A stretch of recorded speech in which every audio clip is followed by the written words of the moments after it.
Well, good afternoon, you Mavericks. Sorry we were a few minutes late. We had a little tech issue, but we've got it all resolved now thanks to Stephanie's son, Oliver, correct? That's right. All right. Shout out to Oliver. Thank you. Well, real quick, I'm Francis, your Chief Curiosity Maverick, and I want to be a big, huge thank you to Serenity Engage. They are actually powering our show today during this unique crisis pandemic we're facing with COVID.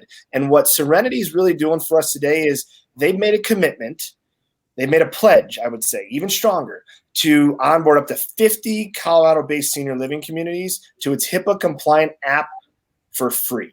That's right, for free. We're going to have more information in the comment section, but really take advantage of this great program, this great platform. It's a messaging, photo sharing app that's HIPAA compliant. So see the links in the comment. And again, I want to give a big, huge thank you to Serenity for doing that. So now let's dive into the show and talk with Stephanie. Kathy, who is our Chief Inspiration Maverick, will take it from here. All right. Thanks so much, Francis. So I'm excited to have Stephanie on our show today. Stephanie is one of my business advisors at Serenity Engage. And she and I had a coaching call yesterday. And as we were talking, she shared a personal story with me that I thought we really need to share with our audience. Stephanie just came back from Copenhagen and on a trip with her family. And I'll let her share a little bit more about her story. But Stephanie, welcome. Thanks. Thank you for having me. Yeah. Why don't you tell our audience a little bit about who you are, your background? Okay. So I am a brand guru who has been in the business for over 20 years. And I have been in that corporate space for a long time, transitioned, and I now run a organization, a consulting firm that works on personality brand architecture, and it is building upon individuality and individual expressions so that we can show up and connect in really powerful ways. And Stephanie is a really great business coach. Thank you. Yeah. So Stephanie, why don't you just go ahead and tell us your story? Tell us what happened. So, boy, the month of March has been really something. My son was studying abroad as a junior in Amsterdam. And so we had planned this family trip. I have a son who's a junior, a daughter who is a sophomore. And we thought, okay, for their spring breaks, we would all meet in this space. Because as your kids get older, that's kind of what you're doing. You're cruising around and you're just meeting in these new spaces. And we made this plan in, probably end of 2019 and solidified things early 2020. And excuse me, suddenly we're really solidifying and closing up, our shop here because we were going to be over there for 2 weeks. And this virus news really was bubbling up. I mean, we knew it was trickling in, it was bubbling up. And quite frankly, my mother, who is in her late 70s, she called me 2 days prior to us leaving, which was the 3rd of March, and said, I'm not sure that you should be doing this. And I really think that you should bring this to a halt and you should bring Oliver home. Wow. So she was really giving you a warning. She was. And to be honest, I felt personally, I thought there was a little bit of an overreaction there. And I thought, no, you know what? We are strong. We're going to be fine. Both my husband and I are 50 plus. And, but at the same time, we felt, we're from Colorado, we're healthy and we're strong and we work out and all those things. And so we're going to be just fine. But as everyone understands, it unfolded very quickly. Yes. And let's be clear that on March 3rd, the news here in the US was very different than it is today. There were a lot of people saying we're overreacting, just take a breath, everybody, it's going to be fine. All of it. That my current health and my ACE planning capabilities would be just fine. And so I'll tell you, we flew and we landed in Amsterdam on March 4th. And within 3 days, I started having symptoms. Now, the thing is, I didn't want to believe it. Yeah. And also they were minor. And so I just thought, well, I have a cold. I really stretched myself. I tried to jam a lot of work in before I left. This is my age. It's, all these excuses.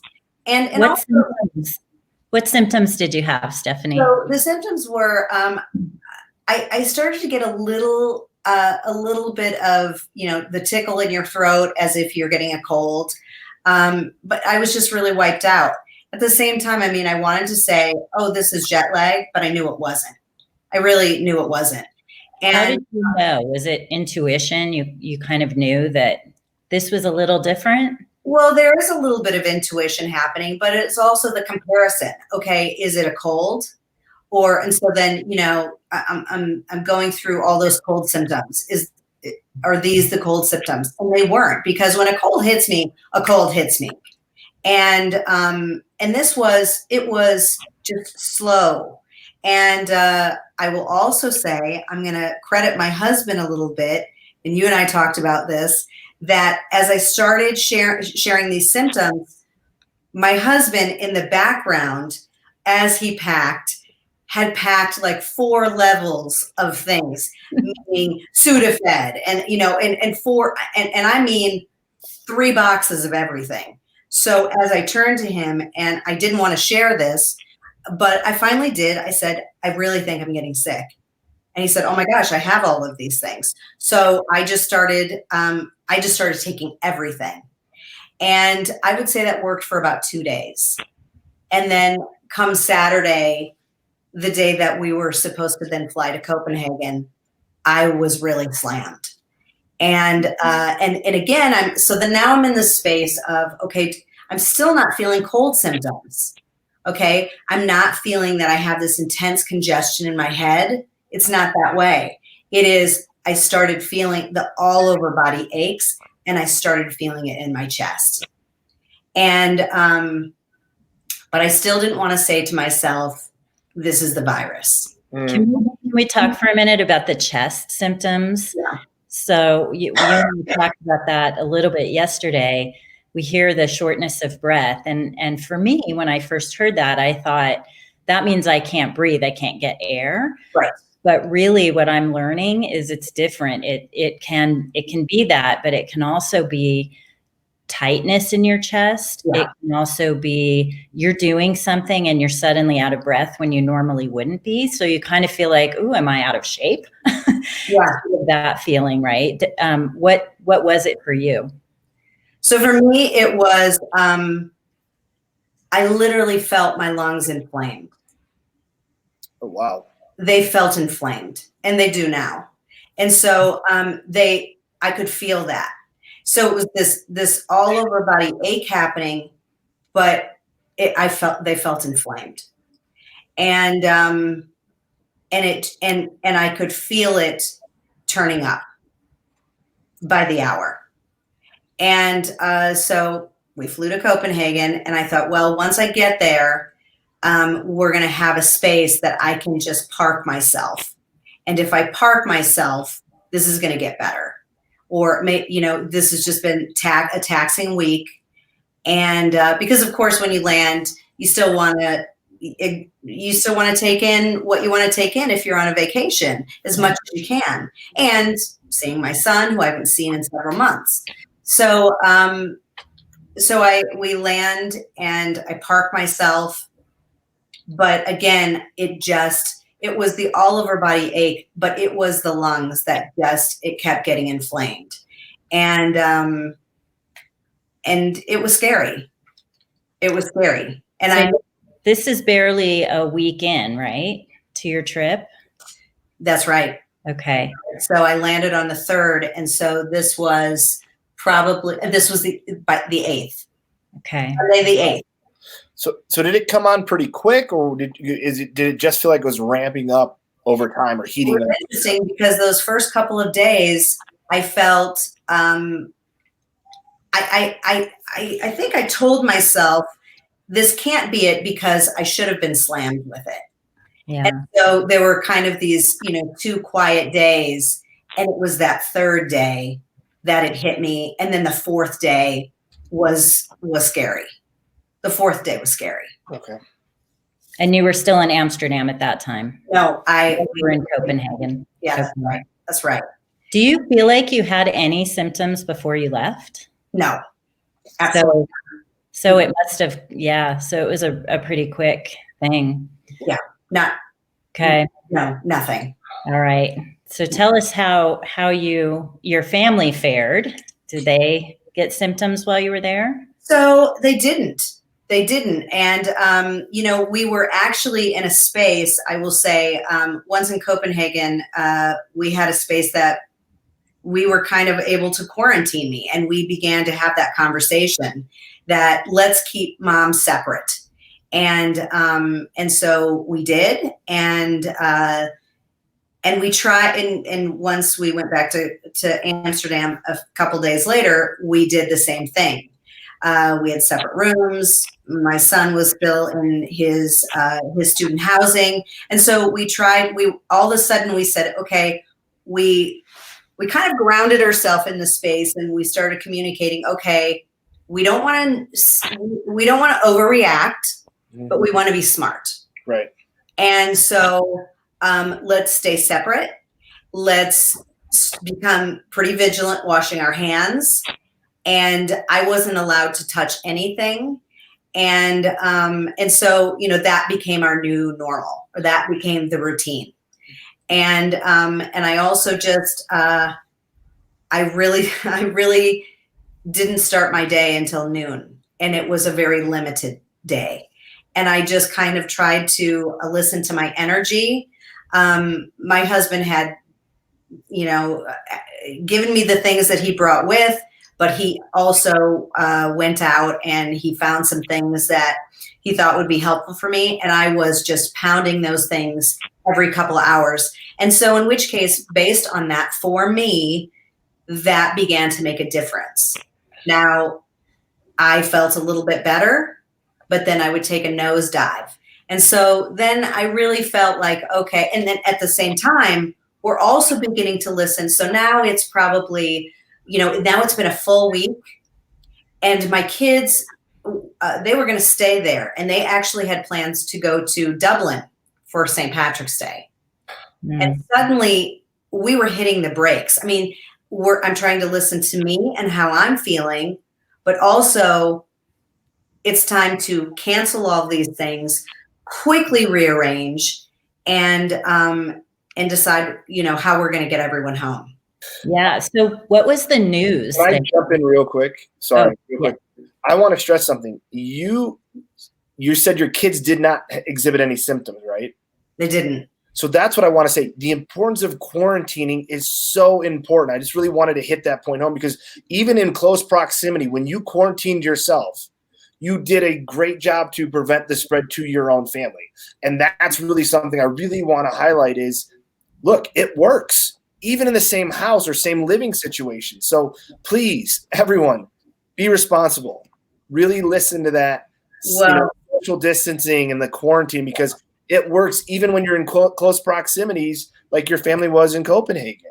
So I had to get that message out there. No, I mean, we'll definitely get there as I came back to Boulder as well. Mm-hmm. But I just want to say that we had gotten back to Amsterdam, and it was probably Wednesday or Thursday. We'd been there a week, and it was the middle of the night, and we had forgotten to turn our phones off. And it's 2, 3 in the morning, and both my husband and my phone, they were blowing up. And it was all of our family members calling and saying, we had 48 hours to get home. Oh. And so, because in that moment, it was, everything was going to be shut down. All the borders, you couldn't come home. And so, Stephanie, did you have a sense of that coming at all from Copenhagen? It was a total surprise. You just knew it was not good news, but you didn't know that it was getting ready to shut down international flights. No, I mean, to be perfectly honest, my sleep was so horrible and so erratic. I just wondered why somebody was calling me in the middle of the night, because I just desperately needed to rest. But at any rate, it was my mother, it was my sister, it was my father-in-law, it was my husband's boss. It was lighting up. And then it was a huge wake up. And then, just daily things unfolded, and it became really serious. It wasn't simply my health. It was this global phenomenon. Mm-hmm. And I will tell you, we were only there then a couple more days, but in that short period of time, we experienced seeing people and they wouldn't speak to us. Nobody was looking at each other. And suddenly it was like this great distancing. And it was just a very odd feeling. And we knew that it was time. And although we hadn't changed our flight, we changed our kids' flights. But then we were starting to feel like we should we be going home at the end of the day here? Right. Yeah. So wow. I mean, that sounds, a matter of 24, 48 hours, everything just seemed like did it feel like it just accelerated all of a sudden, like within a day, it just was on fire of, Yes. We have to make And these I will tell you, every place that we went in Amsterdam at that point, there were gallons of sanitizer. I mean, everywhere. So I found that really interesting. And I wondered when I got home, would it be that way? Now, since I've been home, I'm quarantined, so I have no idea what's happening outside. But most things are closed, so yeah, exactly. And so again, everything accelerated. But I found it very interesting that in a heartbeat, there was, gallons of hand sanitizer everywhere. So am I understanding this correctly, that in Amsterdam, it sounds like the experience you had in Amsterdam accelerated quickly there as well? Yes. Like it was okay, and then suddenly it wasn't. That's right. Okay. That's right. All right. So then you got your kids' flights changed. Oh, go ahead, Francis. How was the flights coming back? How did that, how did you feel on those? Did you so that was interesting too. We got to the airport and of course we wanted to, my son didn't come home until 3 days later, but my daughter was with us, but she was on a different flight. And as we walked her to the gate, and she's 20, but we needed her to get on that flight. And as we escorted her to her gate, there were probably 8 individuals that had these rolling carts, and they came immediately and had questions. Where have you been? Just had a series of questions: where she had traveled, where she had been, did she know anyone who had been sick, had a fever, those type of things. Really, it was China and Iran. Okay. Those were the 2 very big questions. Okay. And so she got on her flight, we got on our flight. And I will say, I made sure that I had a mask on the entire time. The flights were half empty, and there were a few others that had masks on. We were a little surprised about that. My husband and I, although my husband wasn't having any symptoms, we wore masks the entire time. Okay. How was landing in the States? Did they do anything when you hit the ground in the States, from checking temperature or anything like that? So we landed in Chicago. 2 days prior, we had a connecting flight through Germany, and then we're coming to Denver. Well, Denver wasn't one of the main hubs, so our flights were canceled. And so then that kind of set in some panic. So within that entire day, we worked to get a flight that came into one of these main 13 hubs that you could come into. So my daughter was coming into JFK, no problem. It was a problem for us because Denver wasn't. So we finally got a flight into Chicago. We got into Chicago, and that's where there was a main questionnaire, and we were all, our temperatures were taken at that point. And was your temperature okay? Yeah, it was okay. By that time. Okay. Interesting. That's great. Yeah. So my temperature was fine. And then we had a layover, and it was a little surprising to us. We felt like, wow, we really didn't think that these airports would be this crowded. But again, there were only 13 airports that you could come into. Mm. So yes, that's why. And everybody was coming back in a hurry. That's right. That's right. Yeah. So we want to get to, some of the advice that your doctor gave you when you did get home. I know you're still dealing with it, the effects of it. What happened when you got home? You didn't see your doctor. You did telemedicine, right? Right. So just this last Sunday, I got back, and I have to say, and I was, one of the concerns about coming back, I was coming back to altitude. And so I'm still having a lung issue, and that it made me nervous. I thought, is this going to accelerate? Because now I'm at altitude. It was another layer for me. Yeah. And so, so I thought, well, I'm going to wait till the solid 14 days, because when you go to the doctor and you're sick and you might have a virus, or, you might have the flu, whatever, it's the 14-day, right? So Wednesday was my 14-day, and nothing had gotten better. I was at home, and that felt better. But again, if I was to get on a call or do something, I was really feeling those effects. So on Wednesday, I called, and they connected. They were inundated with calls. And so they listened to some of my symptoms, and then I was connected and linked to a triage center.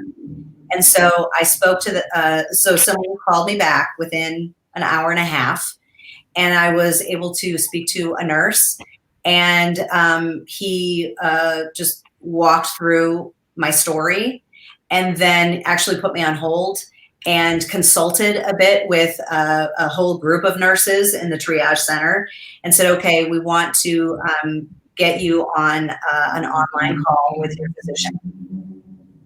And so probably 2 hours later, I was on a call with my physician, and we walked through my symptoms and my story. And she basically said, I believe you have it. I believe you have the virus. And but she said, the frustrating piece here is I can't test you. She said, if you had gone to the hospital and your symptoms were that intense, then you would probably be tested.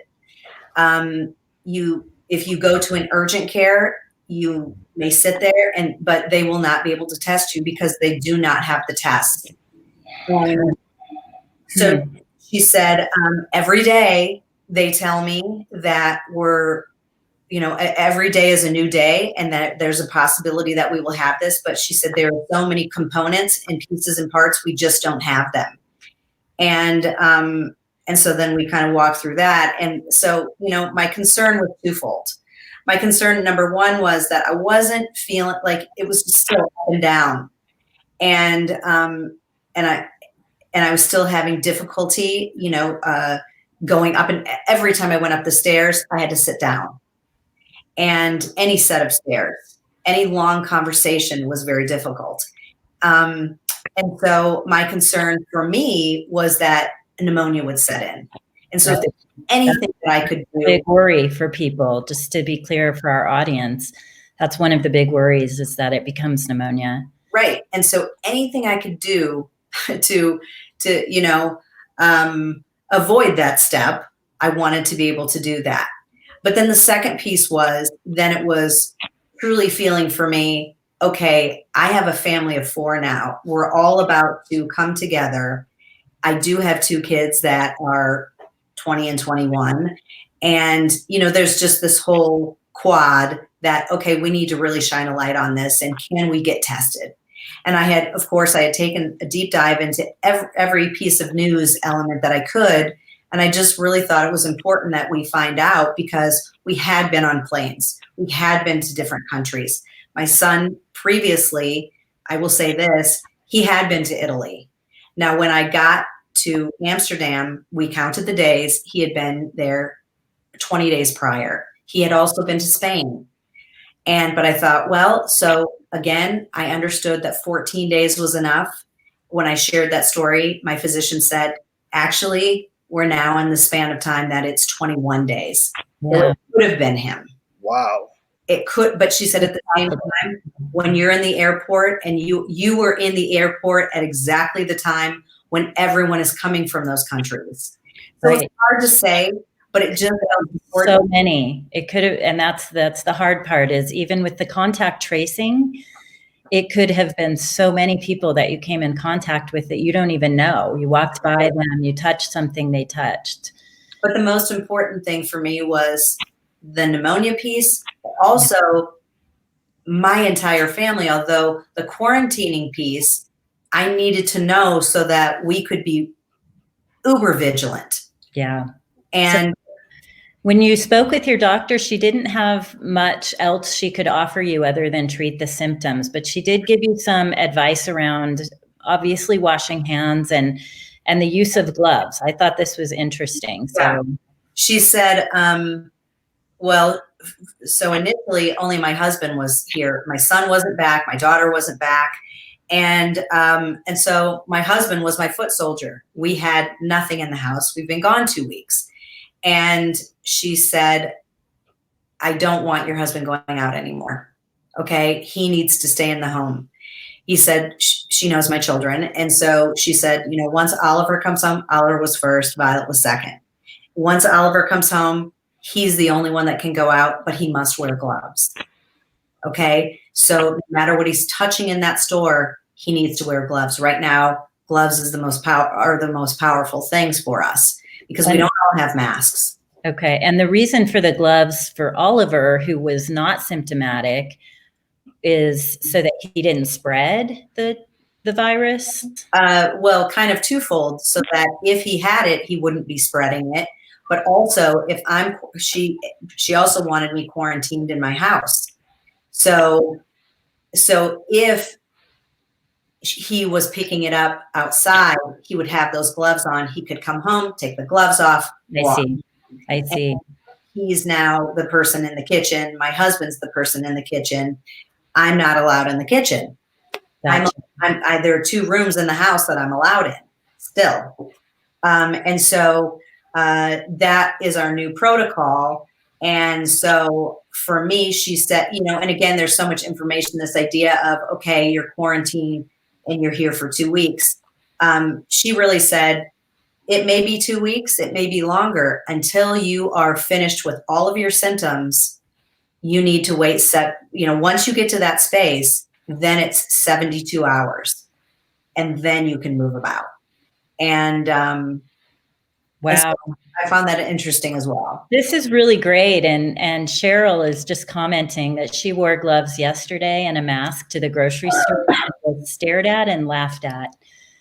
And yeah, that's really, please, let's not stare and laugh at people who are trying to do the right thing for all of us. Thank you for sharing that, Cheryl. Yeah, definitely. And let me just say, one of the things I did immediately is I called my mom, because my mom is 78. She lives in the Palm Springs area in California, where it is a retirement community. And what she was doing is she said, I'm just trying to go to the store at a time that it's not so busy.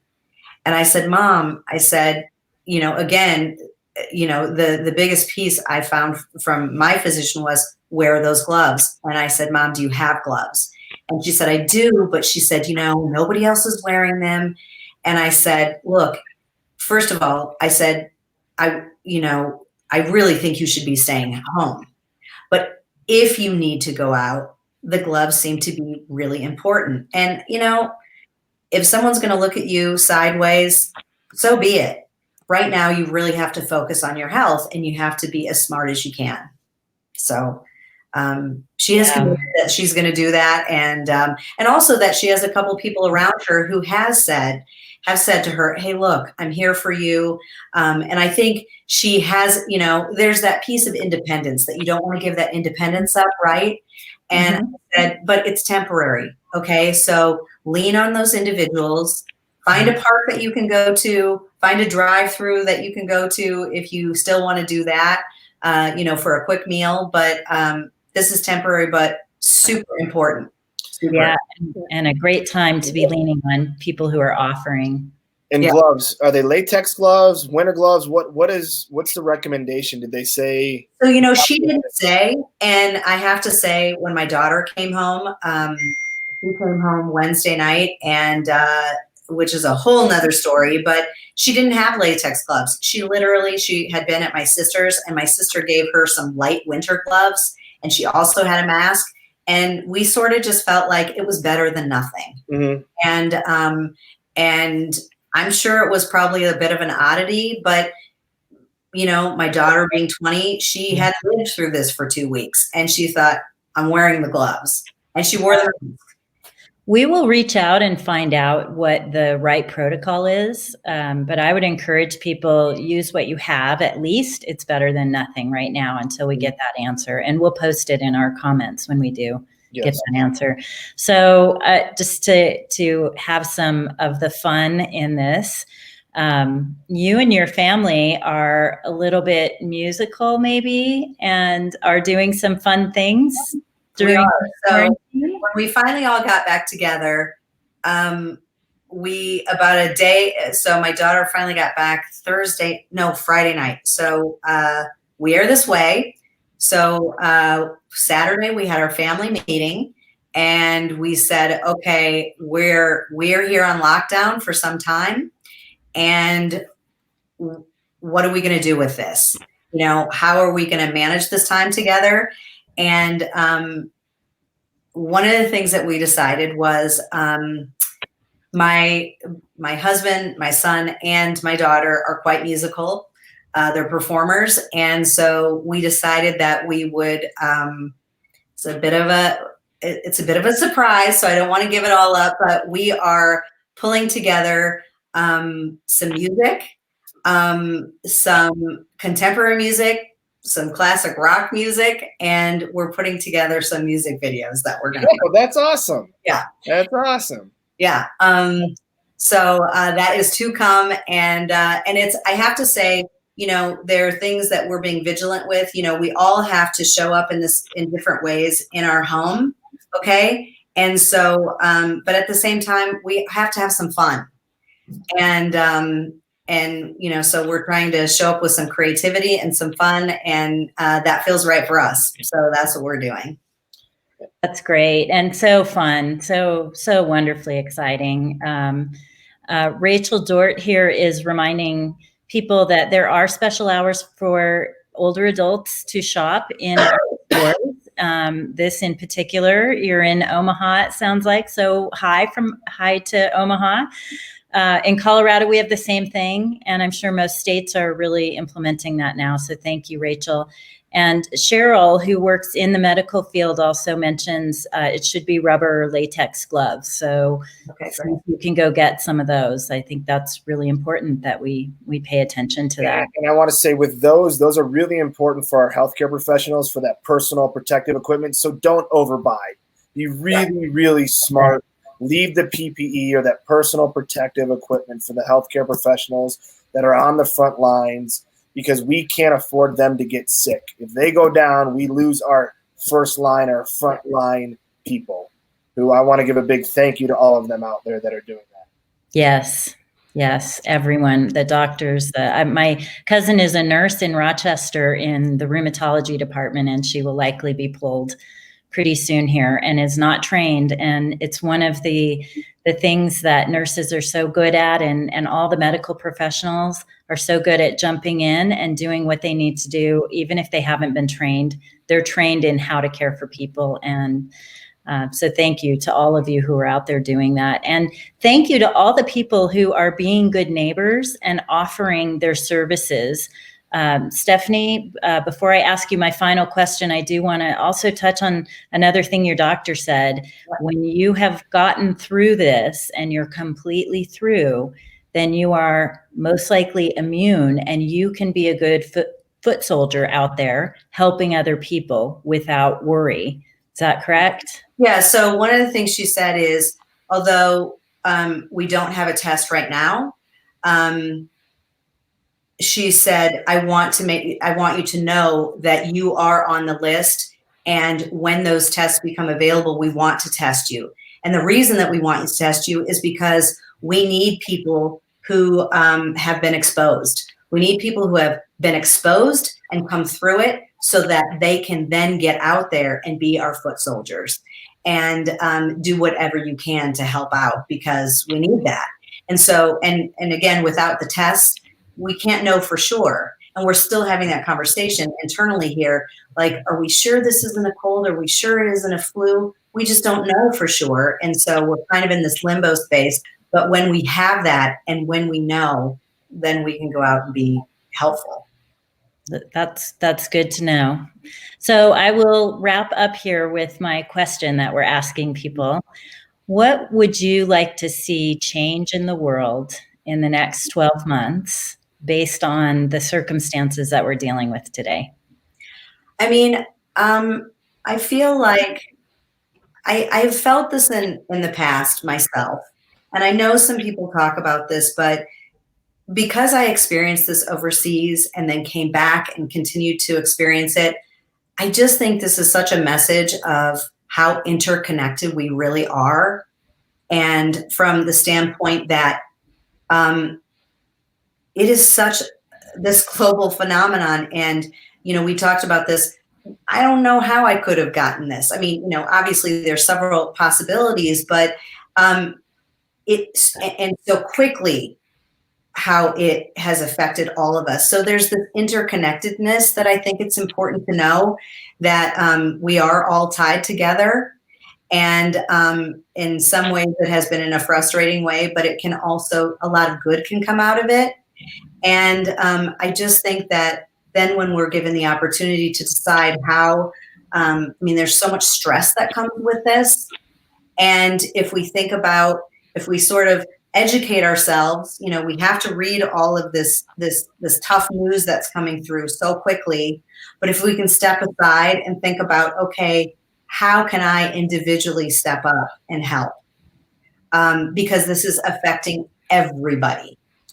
How can I use my core skills or assets or passions to help?